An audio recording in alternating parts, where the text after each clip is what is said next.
I'm stealing one of your losers and I'm putting it into a winner category. Bobby Hart, you made it through a roster cut.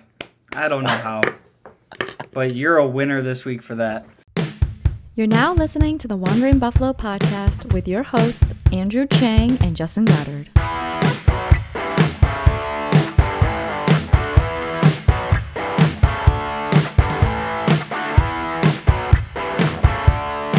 Hello and welcome to the Wandering Buffalo podcast, a show on the Built-in Buffalo Network.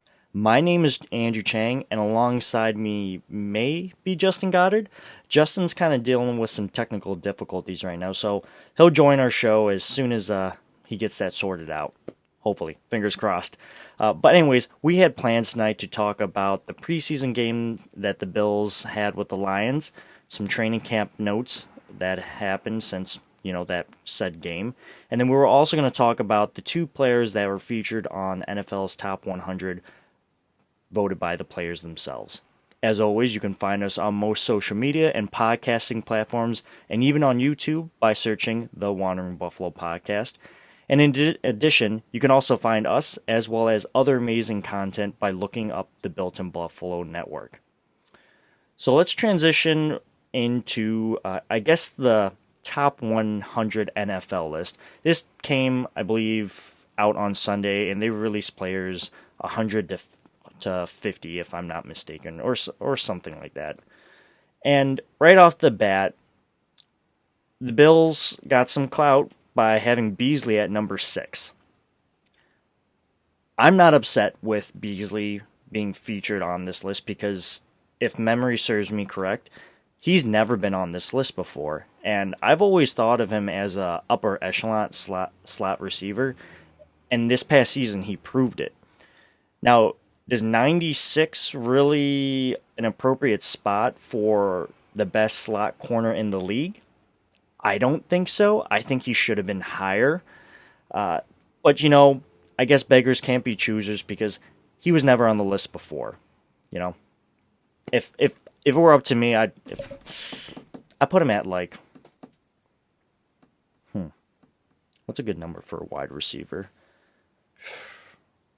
I would put him at a 62. I feel like that's a good number for him.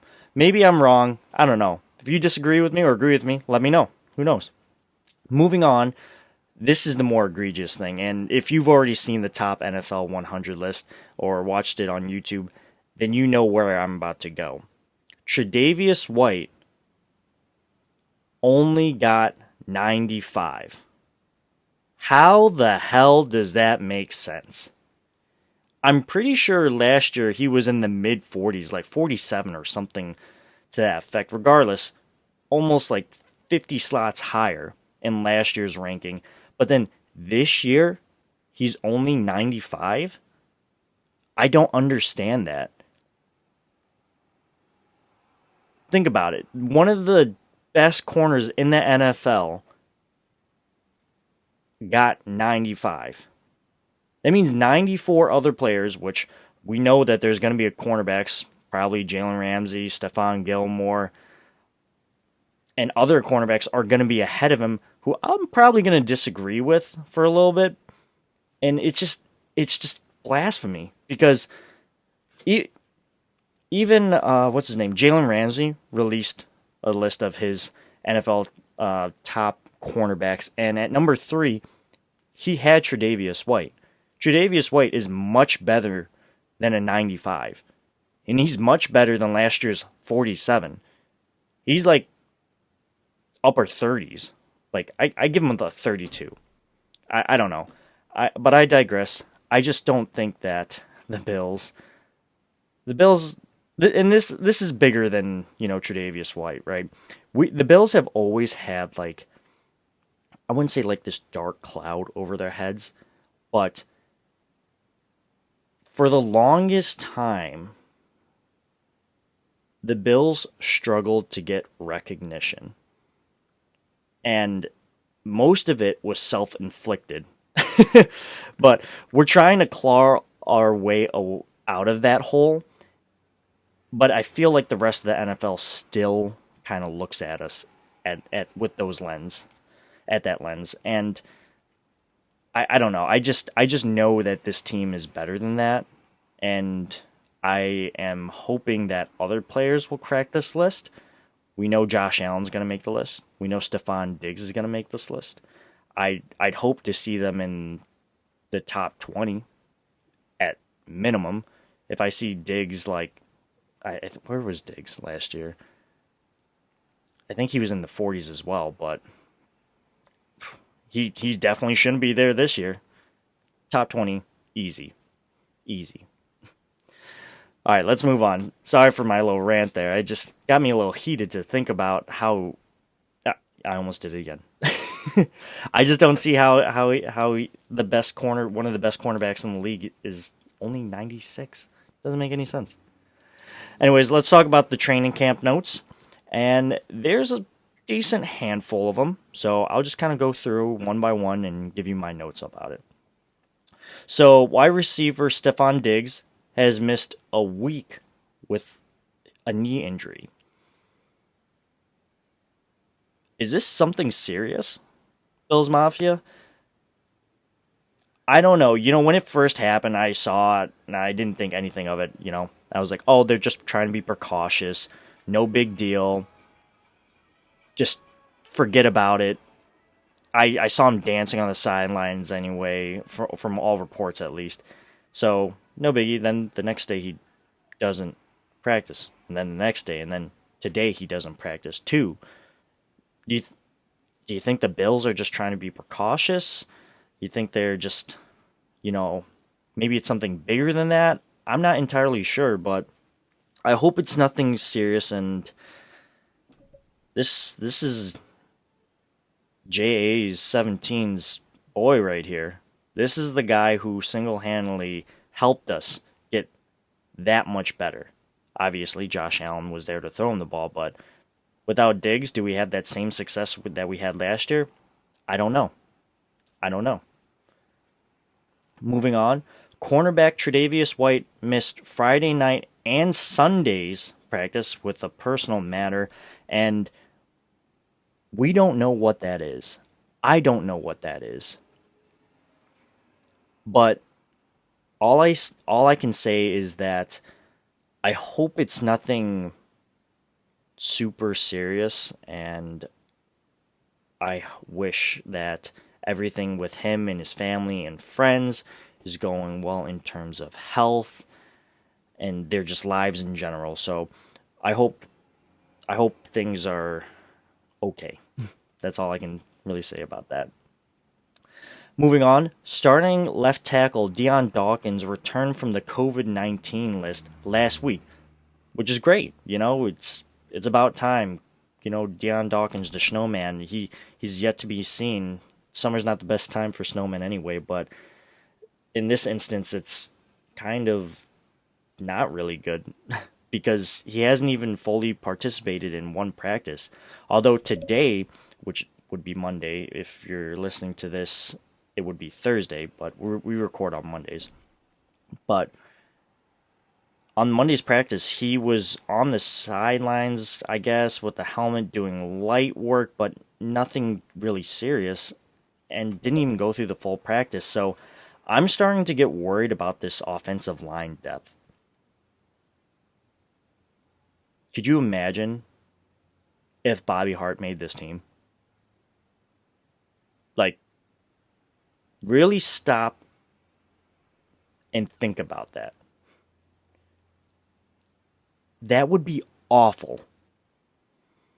I don't think he'll make the team. But if Dion's not good to go, then we got Spencer Brown probably. We'll slot him in there. We'll shuffle the boards around. We got Ryan Bates, but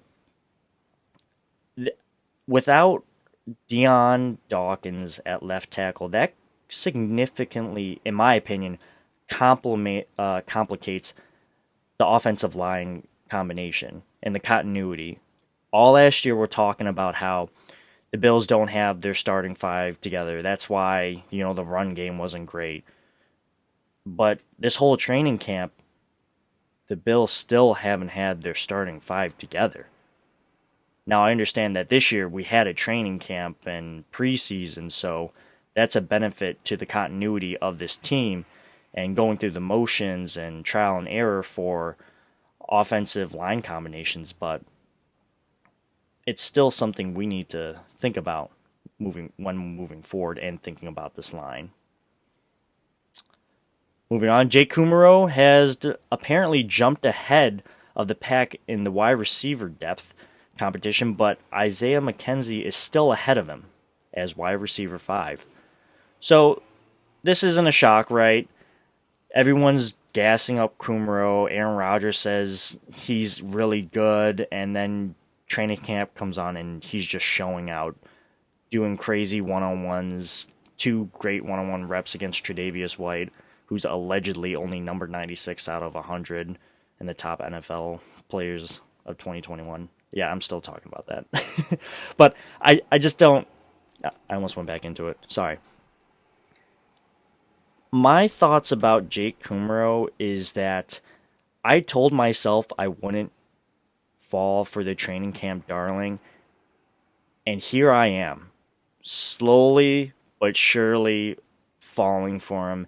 And I gotta tell you, I was really excited to see what would happen in that first game, the preseason game against the Lions, but the Bills predominantly just ran the ball when he was out there, and we didn't really get a chance to see him show out those training camp skills in a real football scenario. So I thought that was a bit of a letdown.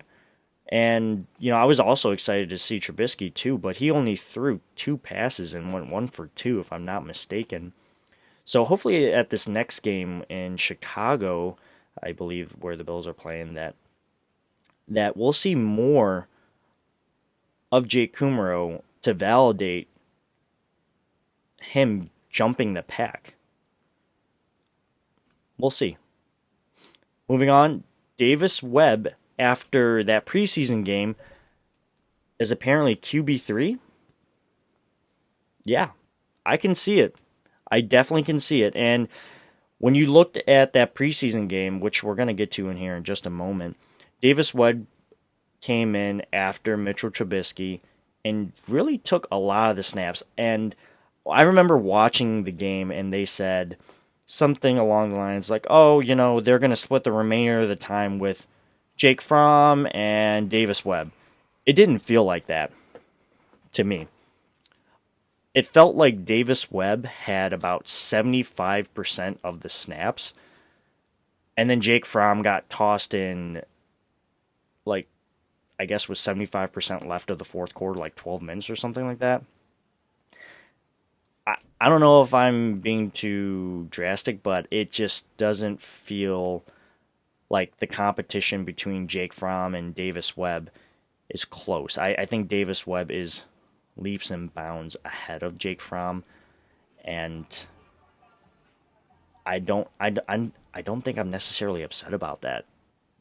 I think Davis Webb is a really smart quarterback, and it showed out there on the preseason game. But again, we'll get to that. And then lastly, the Bills released 5 players before the Tuesday cutdown, the first team in the NFL to do that.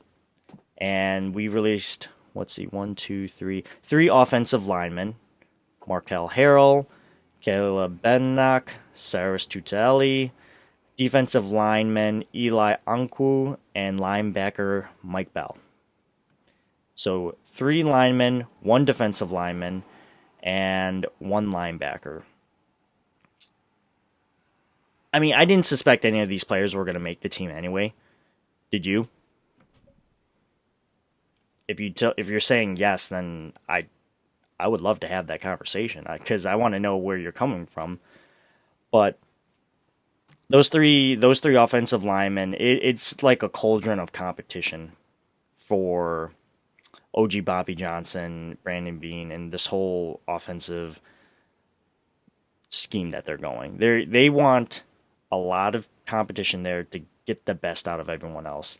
And if these 3 guys didn't make they just know those 3 guys aren't it. So it makes sense. Get rid of them now. Maybe they'll stick on other teams. but we know they're not here. And that kind of goes for defensive lineman Eli Ankou too. Like, yeah, he's a veteran, but he doesn't really move the needle for me. And then Mike Bell, that linebacker room, I was questioning the depth of this room a lot going into the offseason. But as I mentioned, we'll get to this in a second, but the way that the linebackers played in that preseason game really, really surprised me. I didn't think the backups would be that quote unquote good. I understand it's preseason. And that's where we're going to go next. We're going to talk about the preseason game. And that's where I'm going to start off. Remember, this is preseason. And everything that we've seen, we have to take with a grain of salt. And I've learned that from watching all the training camp darlings that I told myself I wouldn't fall in love with. And yet I'm telling you guys maybe like 10 minutes ago that I'm falling for Jake Kumaro. But it's preseason. Literally, we don't know what exactly is going on behind the scenes. We can only make educated guesses and take notes. So let's break down that game into some categories. And here are my offensive notes. And hopefully Justin will join us for this. Let's see here. So offensive notes, right off the bat, Devin Singletary, right? It's a run-heavy start, and he looked pretty good. He looked really, really good, in my opinion. I thought he looked faster and, like, quicker. The jump cuts were elite, quote-unquote elite, but they just look spot on and vintage rookie Devin Singletary. And the more and more I watched, the more and more I noticed, I was like, oh, he's actually not getting tackled 2 yards into his run. So I got to give kudos to the offensive linemen here because I think they helped Devin Singletary generate a lot of those yards, and it made Singletary look real good. Not to take anything away from Devin Singletary, but I thought the offensive linemen did a great job there. As I mentioned, it was run heavy for a long, long time. So run heavy that, as I mentioned, Mitchell Trubisky only threw 2 passes, and we didn't get to see those training camp battles, wide receivers kind of go on because of it, because players like Kumaro didn't really get targeted. They didn't benefit from that. And that's kind of like a double-edged sword, right? It's good for players that are at the top of the depth chart or that the staff views that are good, but it doesn't really benefit these fringe wide receivers or players that, need to prove their worth in order to stay on this roster. And, for example, think about, what's his name? Isaiah, oh my God, I can't believe I'm blanking on his name. Isaiah Hodgins, starts off strong before camp, and then he's quiet. He's hush. What happens this game? He comes in during the second half, so we know he's not towards the top of the depth chart. And then he leaves the game shortly after that because he injured his knees, or one of his knees, and doesn't come back. It's not great for someone like him who needs to showcase to this team why he needs to be on it, the 53-man roster. So I can only hope that he gets healthy and ready for the Bears and he shows out, because McDermott always preaches, nothing's ever given, and I want that to be true. But if players like Hodgins are hurt, then, what are we going to do? If people are hurt, people are hurt. Moving on to the tight ends, Knox and Sweeney. Knox and Sweeney. I really enjoyed what I saw, particularly from Sweeney. But Dawson Knox had a really nice catch. I noticed that he caught it in between a linebacker and a safety, or it was like a cornerback trailing him and a safety. Regardless, he caught it in between the two. knowing that he was probably going to get cracked a little bit. And it was a high concentration catch, in my opinion. I thought he made it look easy. It was very good for him. And it kind of just blows my mind that we have to talk about Dawson Knox catching a pass. Like, right? Like, this should be normal. You're a professional and whatnot. But unfortunately, he's got that repertoire with him where he's known for drops, and I know he spent a lot of time in these past 2 off seasons trying to correct those drops, and I almost feel like at this point he knows. Well, obviously he knows, but I feel like everyone is so close to their screen when they see the ball going towards Knox, and you're like, you better catch it, you better catch it. And when he doesn't, like, obviously everyone's up in airs and arms, and then the whole Knox debate goes on within Bills Mafia, and I just want to see the man succeed. He's like a freak athlete, and I'm telling you, if he puts it together, which I'm sure you've all heard before, it's going to be nasty. It's going to be real nasty. But let's talk about the people lower on the tight end depth chart, specifically Tommy Sweeney. I thought Tommy Sweeney looked good. And in my original 53-man roster prediction, I had Tommy Sweeney making this team. I thought he looked real good in preseason his rookie year 2 years ago, specifically in that Carolina game where Josh Allen actually looked pretty good himself. Specifically, now fast forward, let's look at this Tommy Sweeney's production in the Detroit game.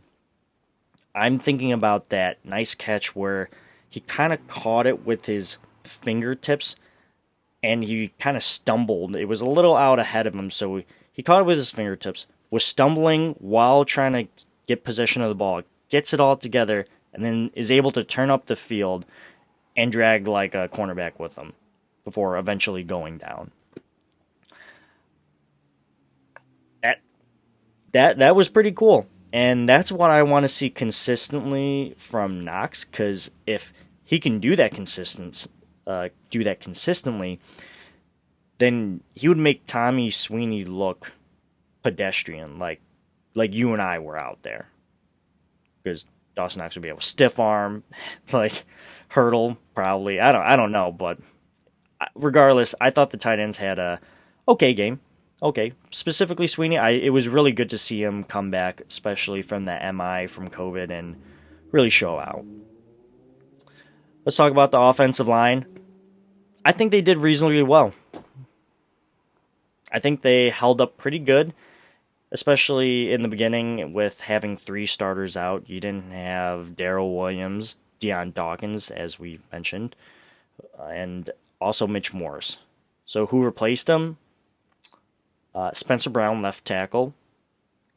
Right tackle, Bobby Hart, if I'm not mistaken, who eventually switched over to left tackle as the preseason game progressed. And then in the middle, at center, Ryan Bates. I thought this was going to be really, really bad to start, and I think that this specific combination did a really good job run blocking, as I mentioned before, specifically with Devin Singletary. But I thought the pass blocking wasn't the best, and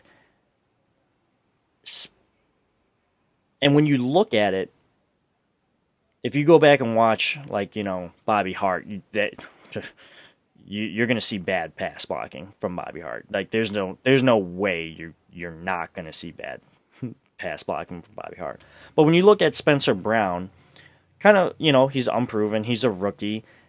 I thought he showed why he was a rookie and a 3rd-round pick. And that's nothing to take away from Spencer Brown.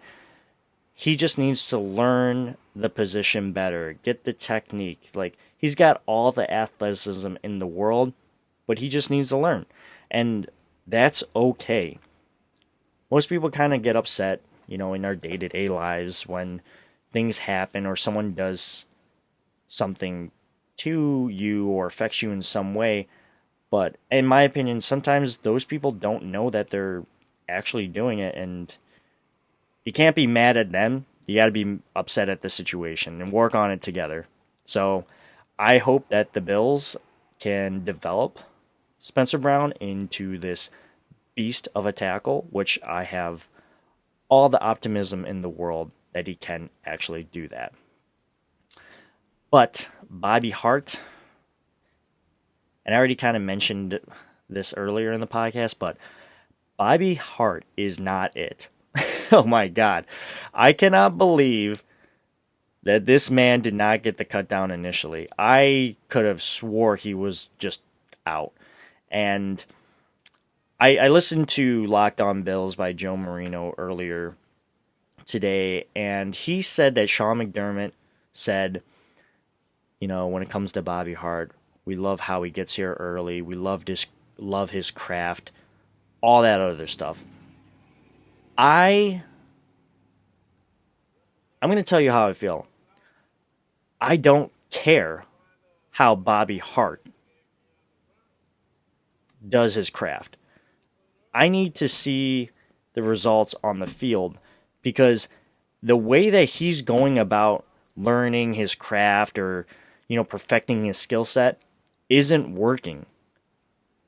He's been in the NFL for quite some time, and the Bengals, who had a really, really, really bad offensive line, said, I don't even want you here. And then the Bills signed him, and I just thought to myself, all right, this is just, some offensive line depth, and he's just picking up exactly where he left off by letting people through. He's the versatile turnstile, as Justin and I alluded to last on our last podcast. But no, he's really not great, and I'm pretty sure he played into the fourth quarter, so he's running like third or fourth team reps. And maybe the Bills like him because he started out at right tackle and then played at left tackle as the game progressed. But it just wasn't good. Like, neither of the sides that he played on were good. There was no redeeming moments for me when I watched him out on the field, and he's just got to go. He ain't it.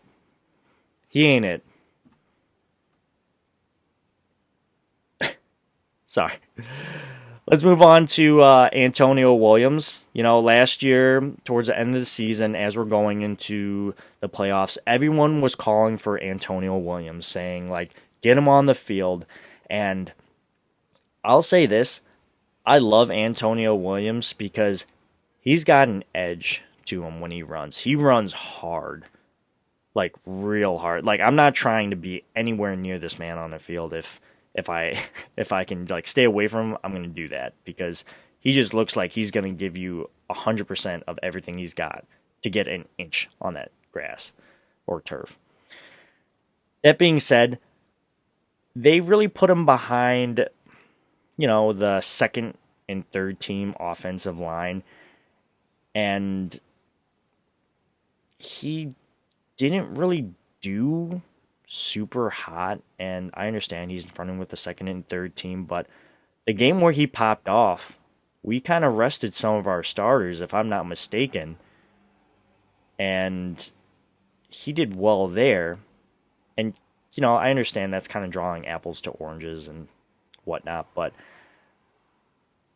he just didn't do that well out in the first preseason game, and it was unfortunate because he got hurt because he had that stinger where he fumbled the football, and that doesn't help his chances of making this roster. And I think the Bills understood, he's not running behind the best line, so he did what he could. And same could be said about Matt Breida, right?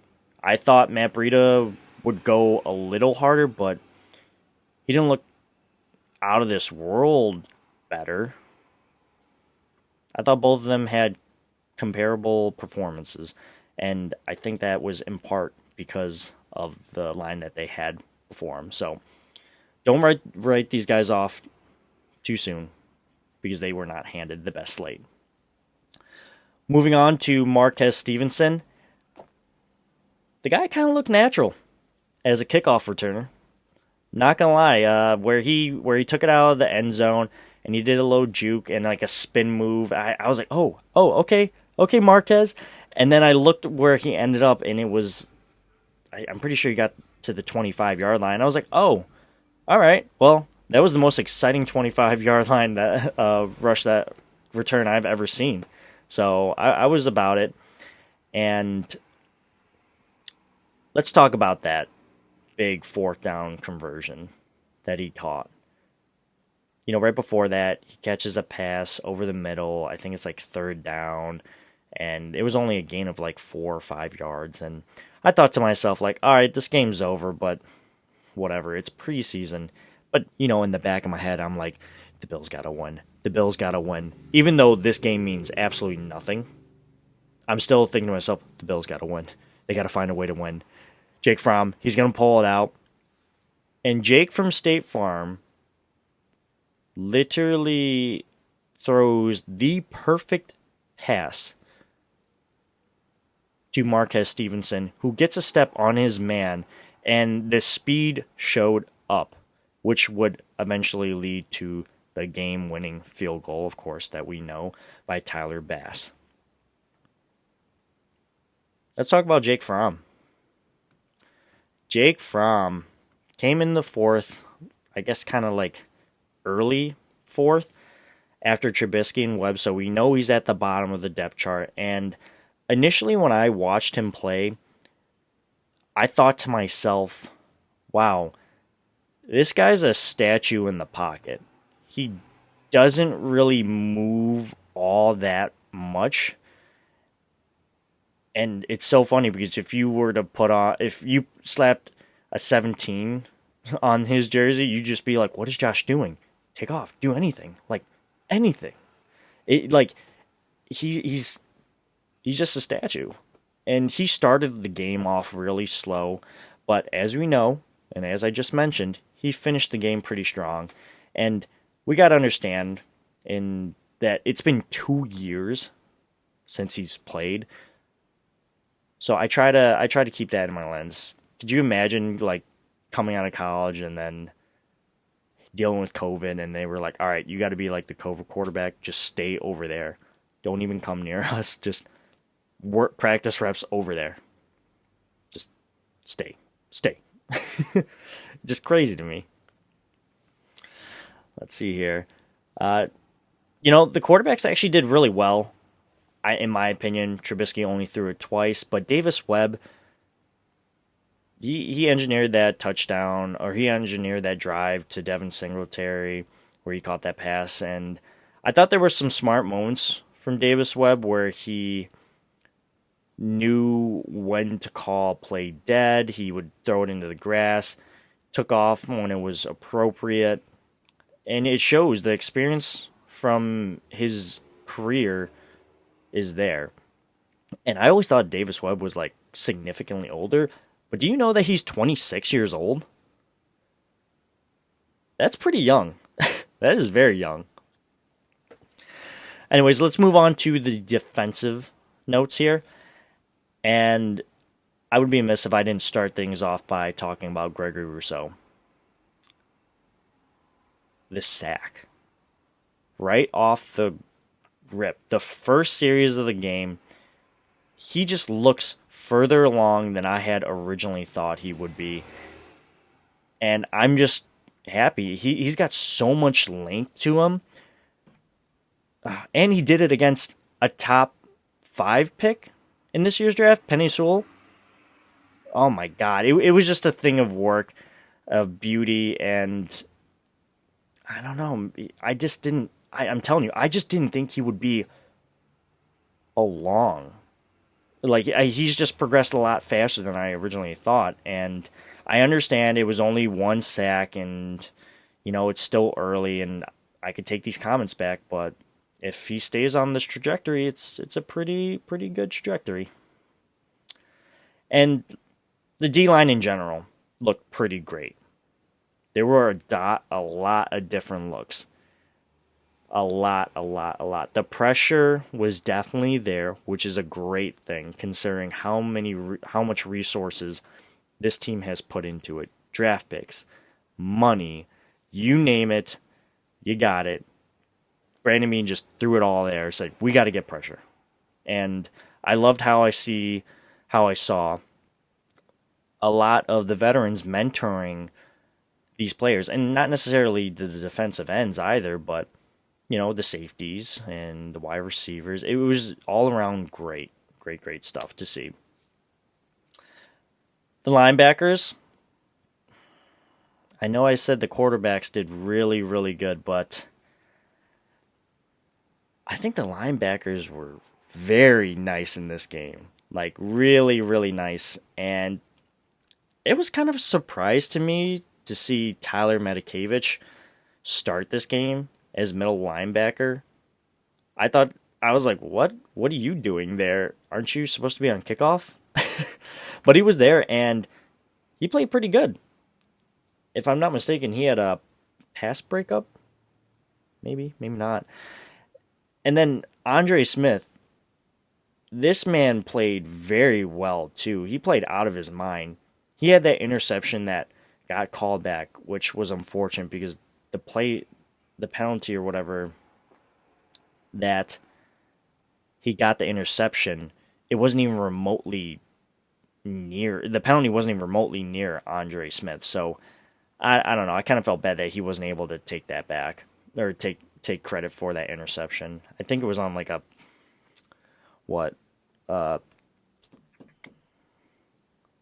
quarterback. Yeah, roughing the passer. Something to that effect. And also, Andre Smith, he trailed the player at one point and was able to tackle him down and get him to stop the bleeding. And, ladies and gentlemen, we might have Justin Goddard finally joining the show, and not a minute too soon either. Looks like he's trying to connect his audio, so I'll kind of continue, and I'll talk about Joe Giles Harris. Joe Giles Harris, he looked very good to me too. I did not expect him to play that well, and this was a player that as soon as I saw the Bills sign him, I thought to myself, okay, he's not going to be here. Why are we even like bothering with this dude? I'm just going to run him off my 53-man roster. But in the past week or two, I've seen the Buffalo beat writers like Joe Biscaglia, Sal Capaccio, Matthew Fairburn. They're amping this man up, and then during that preseason game, he was kind of showing out. I'm not going to lie. I might need to reconsider how I view this man from his performance. And ladies and gentlemen, we got Justin on the track. Justin, Made it. Tell me what you think about Joe Giles Harris. Oh, he was impressive to me. I had him written off as a camp body when he came in. Oh yeah. And I threw one preseason game, and I'm not seeing much during the training camp practices, but he looked good in the game. I was impressed. Yeah, I see you just covered Andre Smith. He was one of the most impressive guys in the game to me. Yeah, and I already covered a little bit of my offensive notes. So, I mean, if you want to speak to anything that you saw on offense that I didn't already highlight, I know I kind of shared with you what I was going to talk about, but anything that I didn't mention that I shared with you? Yeah, I saw everything that you were talking about, and just a couple of my thoughts. I thought the backup quarterbacks looked better than I expected. Of course, we didn't see much from Mitch, but I thought both Webb and Fromm looked better than I really expected. Knox had the one really nice catch, and he didn't get much action either. And I thought Singletary looked really strong running. Yeah, for that run-heavy style that the Bills implored right out the gate, it looked real good. Looked like they took an emphasis to the run game out in the offseason. Yeah, and overall, for what it's worth, it being second and third stringers going against second and third stringers, I thought it was really nice to see the team kind of rallying and pull out that last second victory, regardless of it being a meaningless game. So I thought that was pretty cool too. Right. And let's see here. We're going to talk about Damar Hamlin next. But real quick, we're going to take a quick break and we'll be right back.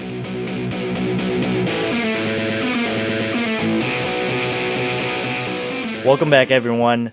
We got Justin in the house. We got Justin on the track. And we're going to wrap up this episode about our defensive notes on the preseason game against the Lions, where we already know the Bills won. And I already told you guys this, but Justin, when you were watching that game and Jake Fromm was there and it was that fourth and whatever, were you just kind of like, all right, it's over? Or were you secretly in the back of your head and thinking to yourself, the Bills got to pull this out. They got to win. So for me, it's a really weird feeling, and I'm kind of likening it to, what was it like? The 07 Sabres team. Mm-hmm. I don't know if it was 07, but with like Briere, Drury, Dumont. Roy. Yeah. Finneganoff might have still been around, whatever. Oh, I love that guy. But it was like any of those games where there was like 3 seconds left and they needed a goal, and they just did it so many times you felt like it was going to happen. And it's crazy how fast it started happening for me. And even in a preseason game, it's like, well, we're losing right now and there's barely any time left. So like, how are we doing it? Because that's going to happen. And then, like you said, I'm looking at it like, well, that's Jake Fromm in there. I don't know anything about him. And by God, did he uncork a beauty of a ball. I know. And literally, I think right before that, he overthrew Duke Williams. He missed Duke Williams by... It wasn't a terrible throw. Oh, no. I think for that one, he was kind of maybe thinking Duke had that little last extra gear to get that extra step or two for it. Duke's old. He's old, guys. We can't forget about that. So I think on the next one, he kind of was able to put it up there a little bit to a speed receiver and let your player go get under the ball, put it where only he can get it, and it was a stupid, exciting play. Yeah, definitely. I remember. I just remember thinking to myself, "Yes, I knew it. I knew he would do it." Yeah. All you needed was Tyler Money Bass to come into the game, and the rest is history. Yeah. Well, let's finish up our defensive notes here, and then we'll get to special teams. So, Damar Hamlin, he played, and overall, I think he looked very good to me. I was a little concerned at one point because it seemed like he injured like his left lower leg, maybe it was ankle, quad, or something like that. And I thought to myself right before the game, I was like, all right, football's back, but it's only preseason, so I don't want injuries. For the love of God, I don't want injuries. And then I see this draft pick out there on the ground, injured. I saw Jaquan Johnson get hurt on the very first kickoff of the game, and I'm like, what is going on? This is not ideal so far. And then he came back in the game and still looked decent. Yeah, I think same as you. I don't want to see any injuries happen, but fortunately, it seems like most of the injuries are kind of smaller stuff. Most of the people came back into the game. I liked Hamlin when he was out there. I thought he looked pretty good, especially for being, some of these guys that we're going to talk about, 5th, 6th, 7th round picks. I'm not expecting them to come in day one and be pushing starters for a job. I'm looking for them to look like they belong in the league. So if an injury does happen to one of those top pieces, I can expect at least like adequate play, and maybe you can kind of game plan around them a little bit. And to me, Hamlin and his first action under the lights looked like he could be a serviceable player if he was forced into a role right now if you kind of worked around, kind of hiding him a little bit. So I was pleased with him thus far. Yeah. And you know who else I was pleased with? Surprisingly pleased with was Josh Thomas. Yeah, he looked good. Yeah, and I like surprisingly good. And maybe that's just because I've never really seen him out there, and he was an undrafted free agent, which, whatever. We've seen many players that go undrafted turn out to be really good. And I think that kind of speaks to Sean McDermott's resume of coaching up really strong cornerback and safety rooms. And I think Josh Thomas is the latest proof of that. And again, it's preseason. So I don't want to get too ahead of myself, but that might be a little bit of evidence there. Yeah, for me, Josh Thomas was very much so like he was one of those tail end of the roster guys that kept sticking around. And this is kind of where it's the spot where I trust the coaches that are seeing these players every day. I'm trusting the scouts and the GM that, stuck their necks out for these guys. When I see somebody staying around on the tail end of the roster that Bean loves to toy with, for this I'm thinking Josh Thomas, Andre Smith, these guys that kind of hang around, they're keeping them around for a reason, and they're seeing things that we're not really privy to. Mm-hmm. And a lot of times those are like undrafted free agents that maybe they need 2-3 years to kind of hone their skills to be contributors at the NFL level. And maybe they don't go from UDFA to a Pro Bowl in year 3, but can be valuable depth and rotate in and play roles on the team. Mm-hmm. And I really enjoy seeing a couple of these guys that have been on the fringe like that it's kind of like the patience is starting to pay off with them. Right.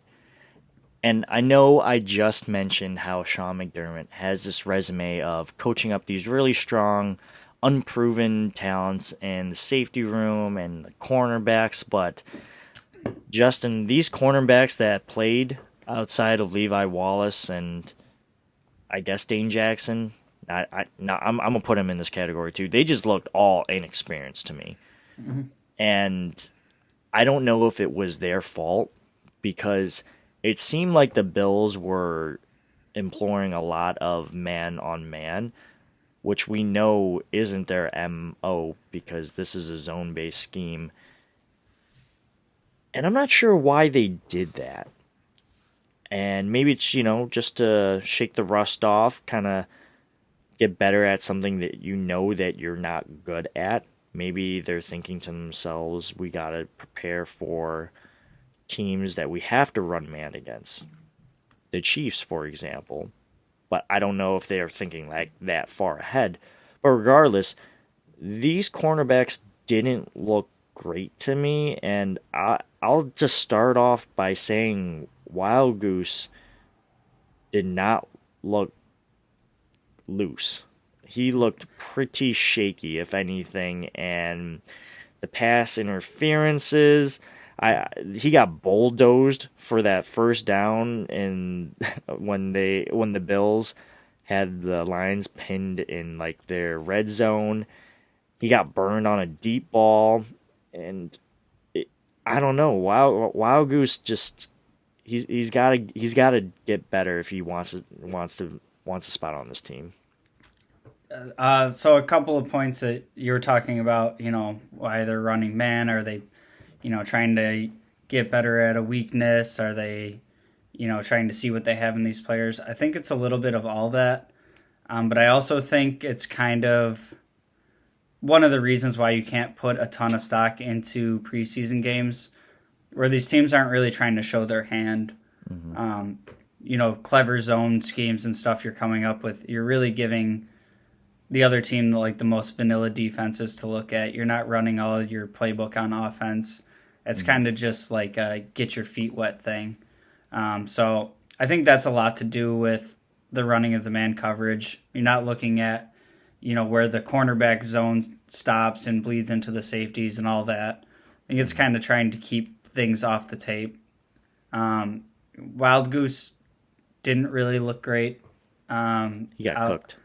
Yeah, I'll cite, I believe it was Joe Marino's scouting report on Wild Goose was that he was a bit grabby, especially like at the line of scrimmage. When he gets beat a little bit, he likes to grab a jersey to try to make up for the play. And his concern with Wild Goose was how that would translate to NFL competition. So I think that's something that is going to take time and will need to be a little bit more coached to him on the techniques to get around that. But there's some players that come into the league like that can never really get past it, and there's some people that learn how to play around that. So yeah, and it's not impossible. But hey, you remember what they said when Tre'Davious White got drafted? They said he's a little grabby. It might have him like draw some penalties here and there, but we're talking about one of the best cornerbacks in the league now, who's allegedly only number 95. But you missed my rant about that earlier. But we can let you have your say a little bit later here. But let's talk about McLeod, the other cornerback that came in. He wasn't much better, and I think he was better, but I don't think he was the worst. Like, I don't know. It was just, I'm telling you, I just was not impressed with this cornerback depth. And I think if Levi or Trey goes down, we're in serious trouble. And Dane Jackson, we need to really start thinking this clearly, because Dane Jackson, yes, although he had that real good game against the Jets, remember that, and then he played against the Cardinals, he had that good play against Nuke Hopkins, that was great and all, but from all reports in camp, he's been pretty inconsistent, not able to have sound technique or anything, so I don't know. Are we like one injury away from something really, really bad? So I think this is one of my biggest problems with our current roster construction is that if Levi goes down, I think you can get by with one of those other guys kind of filling out. Just with how the defense is already set up. Basically having Poyer and Hyatt over the top as your safety net. I think you could get by if Levi missed some time. I don't think it would be pretty. I think it would be more difficult. The offense will have to put up more points. Where I'm really concerned is if Trey White were to miss any extended time, because you don't have the benefit of being able to leave Trey White we leave Trey White on an island a lot and kind of let him take care of his side of the field. If you have two sides of that and you don't have really the solid play on either side is where I get really concerned. All these guys are very young and they're late round picks, so I'm not really surprised with where any of them are right now. And I think, getting a couple more games under their belt, maybe they can rise to the occasion a little bit more. But this is going back to draft season, free agency. This is where I wanted some more sure veteran depth. It would have been great if you brought in a number 2 cornerback that could take Levi's job, right? But even bringing in a veteran that has, a little bit more time in the league to be backing up Levi Wallace, so you're not really in that doomsday situation should an injury happen. Something I really wanted to see this year. So yeah, it is what it is, and that's where we're at. Yeah, well, it is what it is. I mean, at least they didn't spend $6 million on Josh Norman. Hey, pray for health. Yeah. But they did spend $6 million on Emmanuel Sanders, and I'm for it. I'm about that. Yeah, for sure. And let's talk about Boogie Basham. And I mentioned this earlier when I talked about Gregory Rousseau, that I thought he was a lot further along than I had originally anticipated. And I must have had it backwards, because I thought Boogie Basham would have made more of an impact. And that was what everyone was saying about him coming out. Like, he's going to have more of an impact than Rousseau coming out. He's more NFL ready. And he was playing deep into the fourth. Like, really deep. And he just wasn't all there, in my opinion. And that's okay. That is really okay. He's a second round pick, and he'll learn. And I mentioned this about, Spencer Brown.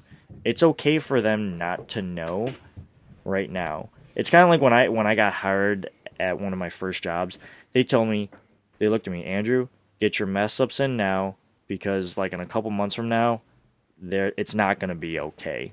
Because at that point, you'll know, you're trained, it's not all right. At this point, they're onboarding to the job. So I'm not really concerned about Boogie Basham's, lack of impact right off the bat. And I'm not concerned about that roughing the passer call, because he was literally falling on top of the dude, and you could tell in the back of his head, he was like, oh wait, I can't drop all my weight on this person. But I did. It's just like the little things, and once he puts it together and he's more conscientious of it, I think we're gonna have a real good player with our second round pick. So where I stand with Boogie is kind of like, he was the product of having a successful team last year, and being able to double up on D end while still not needing him to come in and be an instant contributor necessarily. So I kind of look at it as like, they're not the same person, they're not the same player, but if we were to have been able to see a preseason last year, what Epinesa might have looked like in his first start versus what he's starting to look like now, and the development that he's had. And it happened more right in front of our eyes than, kind of in the background through preseason and whatnot, because he didn't have that benefit last year. For Boogie, I think any progress he makes this year is great. Any time on the field is going to help him. But I think he was also, and Greg Rousseau too, we're both kind of drafted as more of a long-term pitcher. I did not expect Rousseau to be coming on as hot as he did in that first start. But if these guys aren't, all pro players by week 8, I think that's fine for this organization. I think they're more drafted with the long-term mindset of Addison's not getting any younger, Jerry Hughes isn't getting any younger, and then if you turn these 3 players in Epinesa, Rousseau, and Basham into 3 above average starting DNs in the league, you have some really cheap labor at one of the most important positions in all of football. So I think there's going to be some patience that comes with these young guys, but I think in the long term it's going to work itself out. Right. So let's transition to the last area here, special teams, and I'll start with Matt Hawk. I think he looked very good, and the nuance of his directional punting was really nice. I don't think there was a time where he outkicked his coverage like Boho used to do. And that's something that I think I picked up on when I watched Boho kick. I was like, wow, that was a crazy long kick. But why is this guy running it back for so many yards against us? That shouldn't happen. And when I watched Matt Hawk kick last night, it was almost like simultaneous. As soon as the Lions returner would catch it, maybe he had like a half a second, and like our gunners were on him. And maybe he outkicked his coverage one time, but the returner had to step out of bounds to catch that ball. So it doesn't even matter anyway. And lastly, with Matt Hawk, in my opinion, I thought his holding was superb, specifically on that game winner, because I saw Reed Ferguson snap it to Matt Hawk, catches it, puts it down, and I see the from like the field goal view, nothing but pigskin, and I was like, "Oh my god, the laces are on the inside." We're doing this again. Yeah, and as I see the kick going up, Tyler Bass is swinging his leg through, and I just see laces right out, and I was like, "Nice!" And he just drills it through. Yeah, so that's a subtlety in football that was never really much on my radar, admittedly, until it became such a thing last year. Mm-hmm. Like, I've never heard so much about the laces being out as I did last year. And Ace Ventura, come on. yeah, but I didn't hear it as much as I did last year still. I was upset when Bojo went. I thought that, he was coming along nicely, and like we got through his growing pains with him of when it used to be once a game he'd have these booming kicks, and then once a game he would shank it. It'd go out of bounds 18, 20 yards down the field. God, that was so bad. But we got past that, and last year, he kind of outkicked the coverage sometimes, but that also came with sometimes he was booting this thing 65 yards, So I was not on board with Matt Hawk initially. But then as we start looking at it, and he did look good through the first game, and now that the lace is out, the placeholder has come to the forefront of like how important that is. Just seeing that, and then looking at Jason Sanders down in Miami last year, just being automatic all season. I don't know how much of that is all Jason Sanders. How much of that maybe Matt Hawk was part of that, always having the ball where or it's the supposed to be. Or snapper too. Yeah, them Ferguson brothers know how to snap the ball. There's a lot of Maybe nuances it's all of it. that go on to kicking a ball, and in my head, originally I was like, all right, just put it down. I'm going to kick it and see what happens. It's just a lot that really goes into it. And speaking of kicking the ball, let's talk about Tyler Bass. And there's not much to say about this besides he was money. He was clutch. But what was going on with that squib kick right after the game-winning field goal? That was so bad, in my opinion. And it gave the Lions a chance. And again, this is preseason. And maybe I'm being too harsh and I'm just biting at the first thing I see here. But come on, Tyler. I know you're better than that. For me, that goes beyond Tyler. I hate squib kicks. I hate everything about them. I guess I kind of understand the idea that you're making them run out some clock and whatever, but it just seems like you always get decent field position out of it. There's like a whole strategy to the kickoff in the NFL that you want to put it out of the back of the end zone so you don't have to cover the return, blah, blah, blah. And there's even more strategy that goes into, well, if you can kick it 2 yards deep in the end zone and they take it out, you stop them before the 20. All that going into it. If you can kick it out of the back of the end zone and they have to go 50, 60 yards to get a field goal chance, I would rather have that than play the squib kick game. The ball never bounces the way you want it to. All that. I hate the squib kick. I could go the rest of my life without seeing another squib kick. Hate it. Hey, there may be a reason for it. I don't know, but it's part of the game.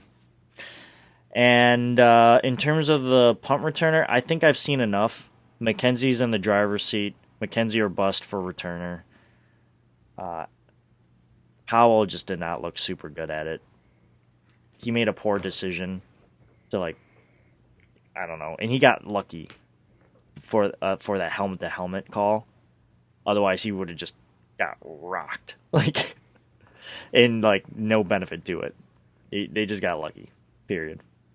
Yeah, I can't really say anything much more there. I'm uncomfortable with McKenzie back there still, but this is one of those. These are the cards we got, so I don't want to see anybody other than McKenzie back there. The only other option I really see on the roster is when they like to put Hyde back there just to safely clean field it, yeah. Yeah, clean catch the ball, but I don't want to see Hyde back there risking a free shot or a cheap shot or anything like that. So it's got to be McKenzie for me. None of these other guys are impressing me in the least. Right. And let's wrap up this episode by talking about the winners and losers of this preseason game.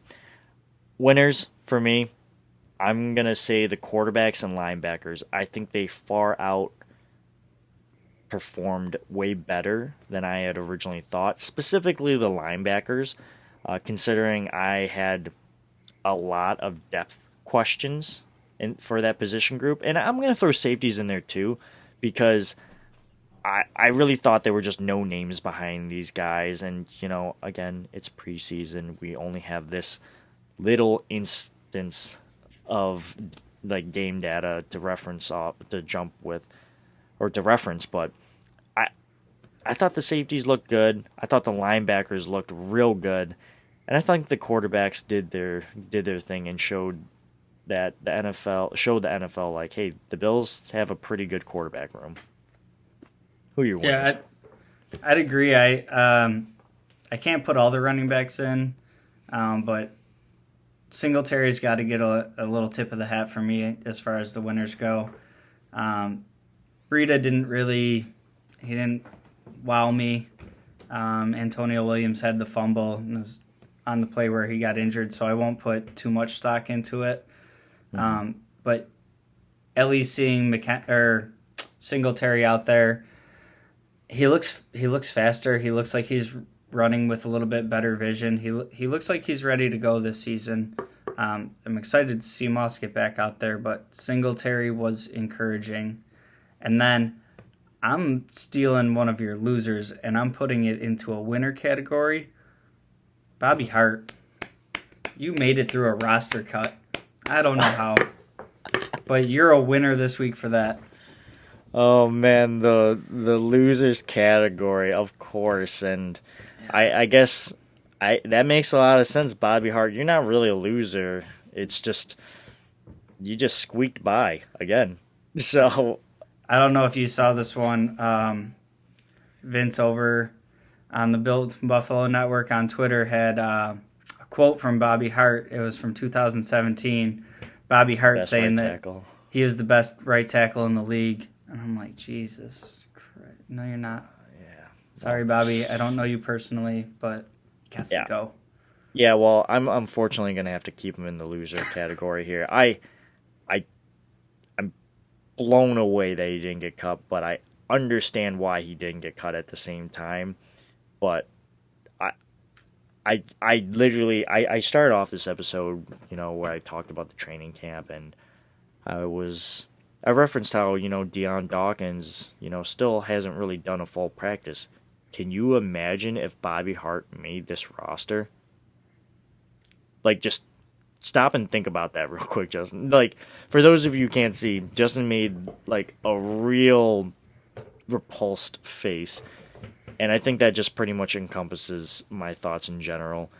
And before we get into... I don't want to get into this again too much just because I've referenced Bobby Hart and my disdain for him 3 or 4 times now. So it's clear and evident that he ain't it. But my other losers from this for this preseason game has to be the cornerbacks. They just, again, were very inexperienced, and it showed out there. All the pass interference, getting burned. I mean, we're talking about Wild Goose, the man was a cooked goose, not wild. He was just cooked. It was bad.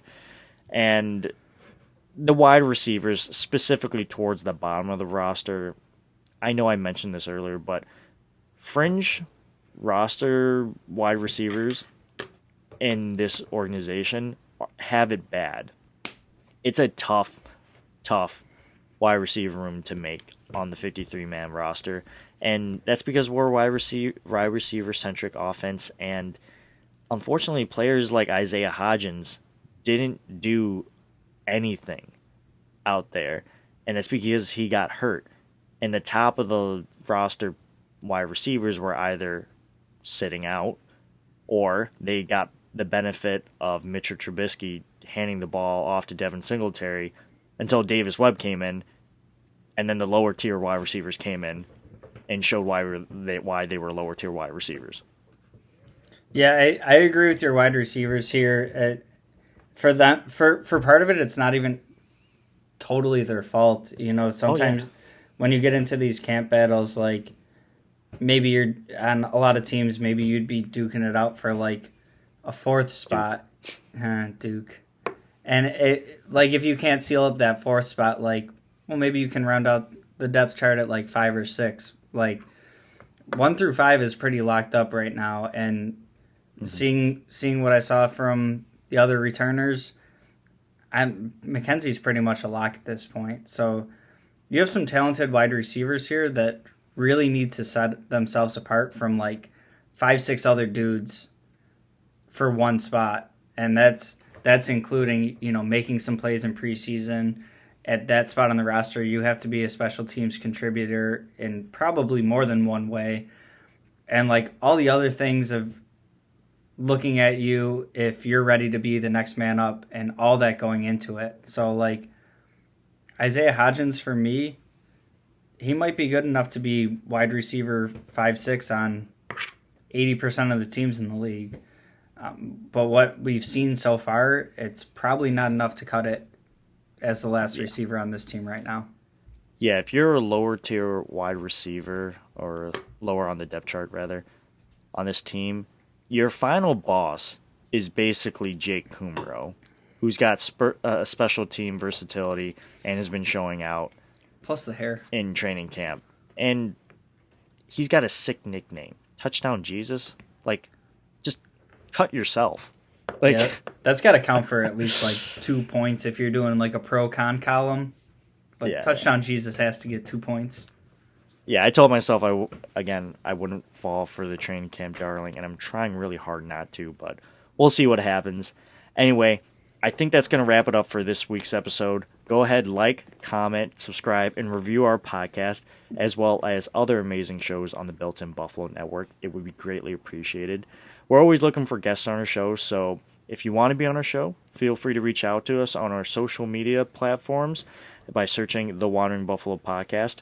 Justin, where can the people find you? You can find me on any social media at jgods22. Look up the Built-In Buffalo Network if you're looking for some other Bills content as well. We got great shows coming out 7 days a week, something out there for everybody, so check it out. Absolutely, and you can find me on social media platforms by searching Two Changs. That's going to do it for this week's episode. We'll catch you next week, and as always, go Bills.